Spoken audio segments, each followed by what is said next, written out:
किसान साथियों राम राम।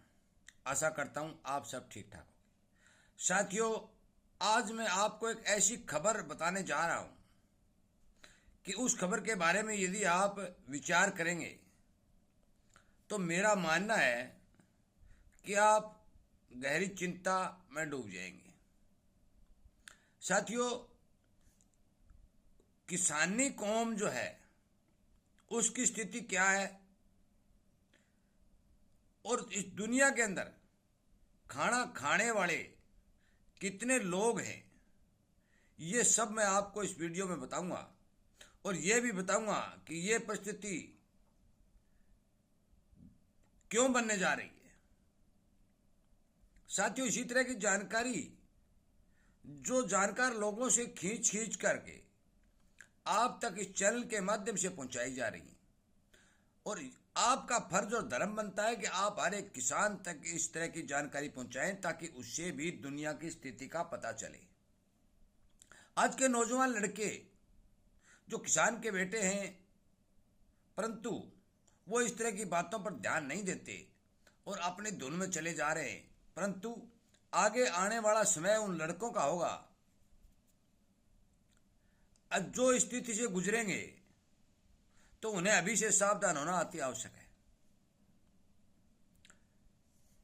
साथियों, मैं आपको बता देना चाहता हूं कि हर एक मनुष्य का कोई न कोई ध्येय होता है और कोई न कोई मकसद होता है। मैंने बहुत वर्ष पहले से, लगभग 35 वर्ष पहले से खेती करनी शुरू की।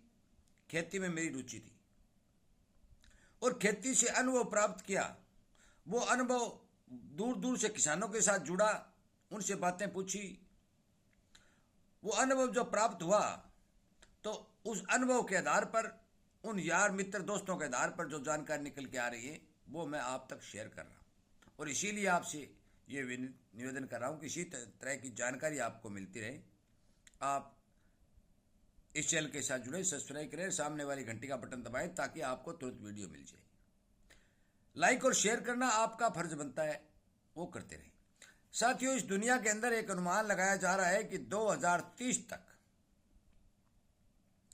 10,000 करोड़ की जनसंख्या की गणना की जा सकती है।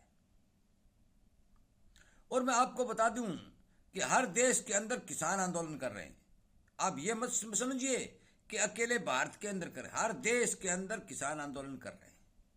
क्यों कर रहे हैं? क्योंकि किसान के ऊपर किसी भी देश की सरकार का फोकस नहीं है। एक विशेषज्ञ का मानना है कि आगे आने वाले समय के अंदर जितनी भी खेती की जमीन है, उस जमीन से प्रोडक्शन अनाज का 90% तक बढ़ाया जा सकता है। और खेती करने के लिए जो जमीन नई संचित की जा सकती है वो उसका हिस्सा केवल 10% है। तो आपके मान के चलो कि पूरी दुनिया के अंदर जितनी खेती होने लायक जमीन थी उसका प्रयोग हो चुका है। 10% कोई ज्यादा नहीं होती। एक जमाने में बहुत ज्यादा जमीनें जो खेती करने योग्य नहीं थी, बहुत थोड़ी जमीन पर खेती होती थी, परंतु एक विशेषज्ञ के हिसाब से उसने जहां से भी रिपोर्ट निकाली है, उस रिपोर्ट के हिसाब से केवल और केवल 10% जमीन का हिस्से को ही खेती के लिए बढ़ाया जा सकता है। अब आप विचार करिए कि 1,000 करोड़ जनसंख्या का पेट भरने के लिए कितने अनाज की आवश्यकता पड़ेगी, जबकि बहुत से देश तो अभी खाद्यान्न संकट से जूझ रहे हैं।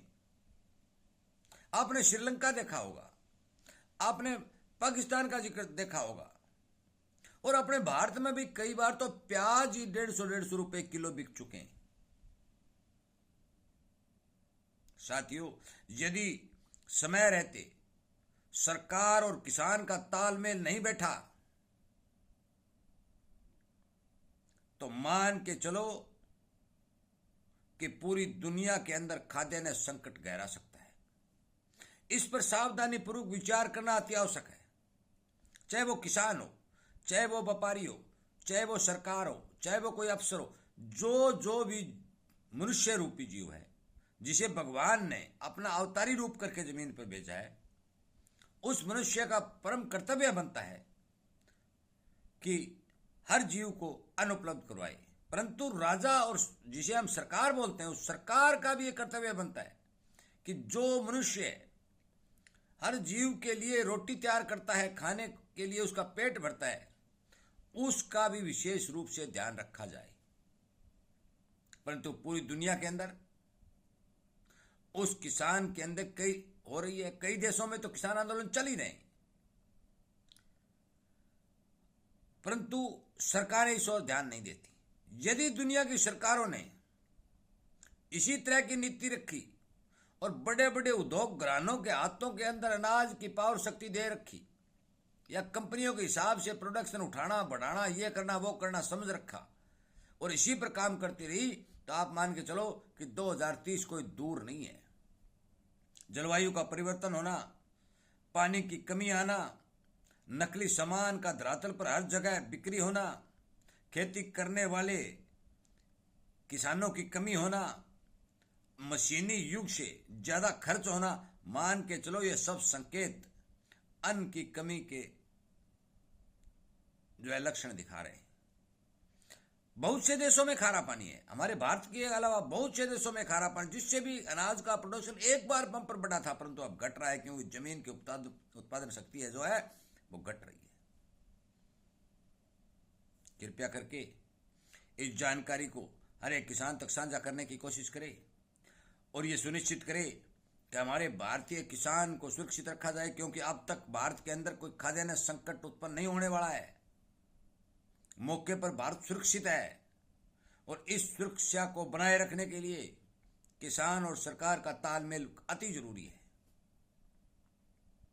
यदि सरकारें किसान के बेटे के साथ मिलकर काम करेंगी तो भारत के सामने कतई इस तरह की कोई समस्या नहीं आएगी, क्योंकि भारतीय किसान एक इतना मजबूत स्तंभ है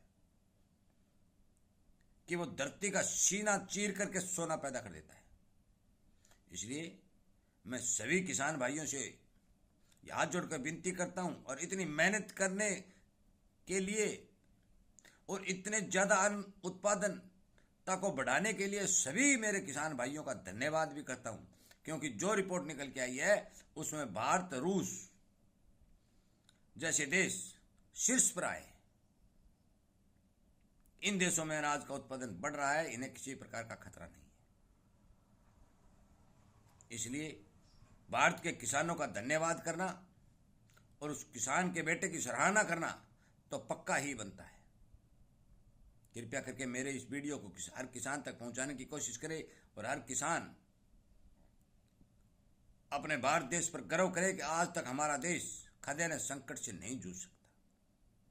परंतु इसमें जरूरी बात एक ही है कि यदि सरकार ने किसानों के साथ तालमेल नहीं बनाया, हो सकता है कि आने वाले समय में भारत भी इस तरह के चपेट में आ जाए, क्योंकि भारत की जनसंख्या भी 2.5 करोड़ प्रति वर्ष के हिसाब से बढ़ रही है।